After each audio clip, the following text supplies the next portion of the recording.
Welcome back to another week of me going through 10,000 nickels, trying to complete the 1938 through 1961 Jefferson set. This was quite possibly the absolute best hunt that I've had since I started this journey back in 2015. As you'll see coming up, I found a tremendous number of coins, some a foreign coin, a bunch of buffaloes, a bunch of silvers, and even an 1897 Liberty nickel. It's the first one I found at 63,000 nickels. But I got to say, it was tough getting through this batch. I've been very busy with work, back in the gym 5 days a week. Sleep is very important, so I've only been able to chip away at this throughout the week, maybe 1,000 nickels at a time, 500 nickels at a time. And then finally on Friday, I got to plow through that last 3,000. But nonetheless, this was just an absolute delight, especially with how terrible last week was, with the lack of fines. But I gotta say, at this point, hitting the 120,000 mark, I've sorted through so many nickels. I swear, I'm starting to dream in shades of silver. It's almost like I've entered the nickel verse. And they say patience is a virtue. Well, I must be the most virtuous person on this planet, considering how many hours I've spent hunting these nickels. Uh, just from memory, I believe I'm at 77 hours now, just on this last 120,000.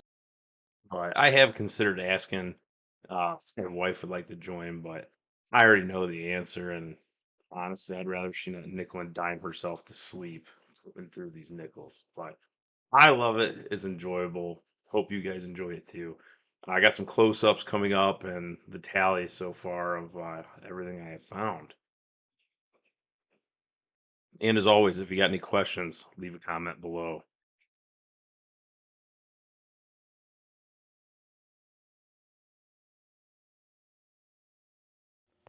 Another 10,000 nickels complete, bringing the total number of nickels searched to 120,000 nickels. Found 133 nickels from 1938 to 1959. What a hunt. Unfortunately, as great as this hunt was, not a single key date. But check this out. Tied my Buffalo record. I found 5 Buffalo nickels, and I set a record for silver nickels. I found 5 of them. And for the first time, 63,000 nickels, I found a Liberty V nickel, and it's in great shape in 1897. So I did find a couple buffaloes that I needed, including this one in 1935 S. I love finding these things. It just never gets old. Silver nickels, I'll take them, but I've got duplicates of all of these. They're all from Philadelphia. Had my hopes up with all these 30s. This is the most 1930s nickels I've ever pulled.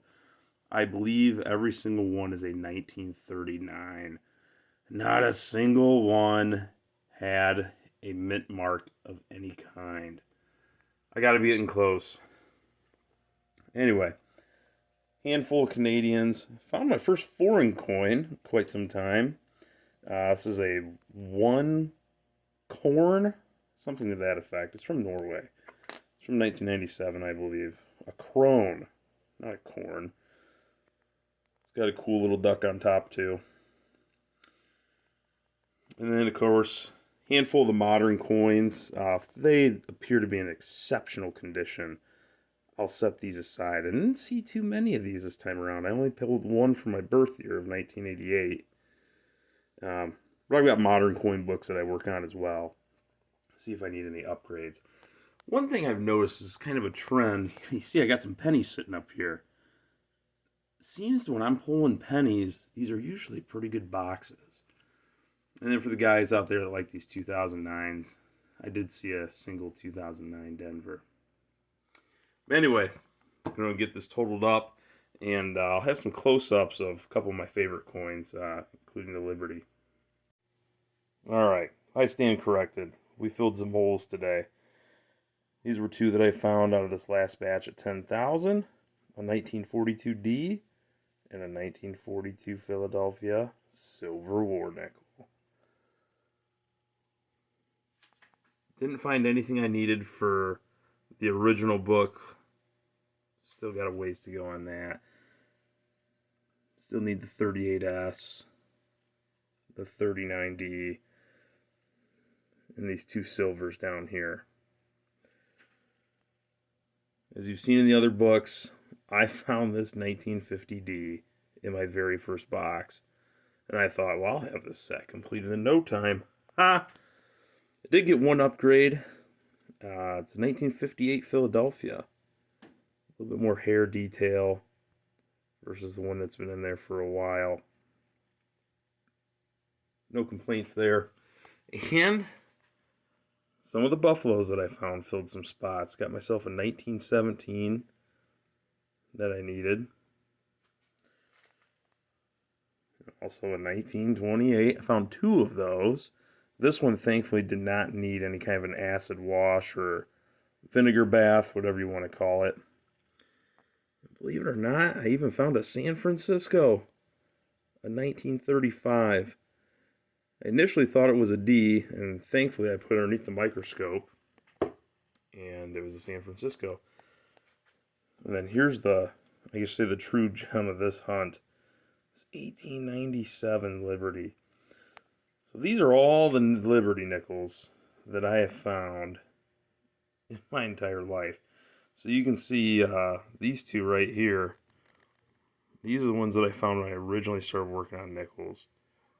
And yes, that is Valentine's Day of 2015. I found that one in May of the same year. Just a wonderful batch of boxes.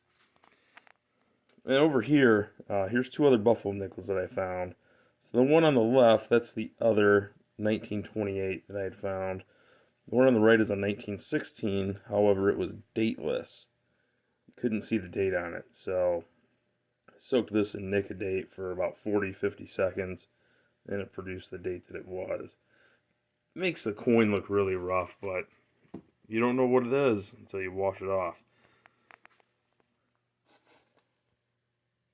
And I've got 73 hours into all this. All right. Well, hopefully next week is just as productive. And here are the totals so far on this journey through 120,000 nickels. Right now, I'm averaging about 25 nickels between 1938 and 1959 in each box. Buffalo nickels, I'm finding on average of about every 5,200 coins. And the Liberty nickel average has actually decreased now to one in every 40,000 nickels. And here is certainly my favorite find of this entire batch of 10,000 nickels, the 1897 Liberty V nickel. So there's a coin roll hunting forum that I belong to online, and there's another gentleman that's completed this set. He did it about 320,000 nickels. He did all sorts of calculations, and he determined that with these Liberty nickels, 99.88% of all the Liberty nickels that have ever been minted are now completely removed from circulation, whether they've been destroyed, placed in collections, you name it. This nickel, I believe, only had around a mintage of around 11 million. I did the calculation on it. There's only an estimated 24,000 of these 1897s left in circulation. And I'm sure they're not in as good a condition as this one is. And here's the star of the 5 Buffalo nickels that I found, the 1935, which I believe might be a semi-key date in this collection. I'm not as familiar with it. However, as you can see in this next photo, I was not certain if it was a D or an S initially, but I busted out the microscope and confirmed it is an S. And here's a before and after of a nickel that I found during this hunt that I applied Nicodate to.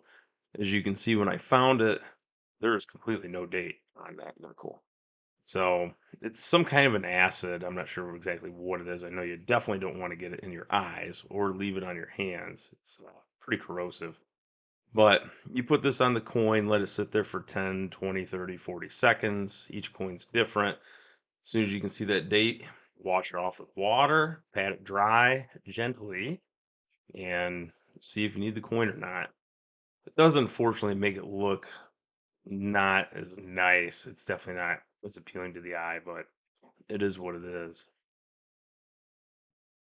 And for the last coin, this is the foreign coin that I found. It's a one krone. Some Norway. Never seen one of these before. First one I've ever found. They have a neat little coin. Anyway, thanks for watching and tune in next week as I go through another 10,000 nickels on my quest to complete this set. And as always, if you got any questions or if you'd like to see anything else, be sure to leave a comment below and I'll get back with you as soon as I can. Enjoy the day.